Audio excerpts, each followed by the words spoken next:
حضرت انس بن مالک حضور کے خادم تھے. اماں نے دے دیا تھا حضور کی بارگاہ میں. کہتے ہیں میں 10 سال مدینے میں حضور کی نوکری کرتا رہا, تو قریب سے دیکھا تھا نا سارا کچھ.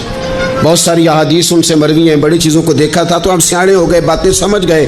قریب رہنے والے لوگ تو قربان پچھانن والے ہیں, تو گل جان گئے گل کھول دے نہیں. تو قریب پہنچ گئے تھے نا, تو سمجھ آ گئی تھی بات کی.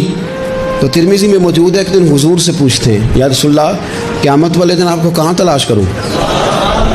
یعنی حضور علیہ السلام سے پوچھتے ہیں حضور میں نا قیامت والے دن, بھئی بات تو یہ نا کہ اعمال ٹھیک کیا جائے, معاملات پر توجہ دی جائے, عبادات کا خیال کیا جائے, جو ہمارے ذمہ ڈیوٹیاں ہیں وہ پوری کی جائیں.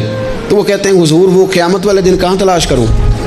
تو حضور نے بھی نہیں فرمایا کہ تو اعمال ٹھیک کر, مجھے ڈھونڈنے کی کیا ضرورت ہے, کہاں ڈھونڈوں. تو حضور فرمانے لگے مسکرا کے فرمانے لگے, چونکہ قربان پچھانن والے ہیں تو اے گل جان گئے گل کھول دے نہیں. حضور علیہ السلام سے کہا یا رسول اللہ میں نا قیامت والے دن کہاں تلاش کروں. تو حضور فرمانے لگے حوض کوثر پہ. یا رسول اللہ وہاں کیا ہوگا. تو فرمایا امت پیاسی آئے گی تو میں جام بھر بھر کے پلاؤں گا, میں جام بھر بھر کے پلاؤں گا.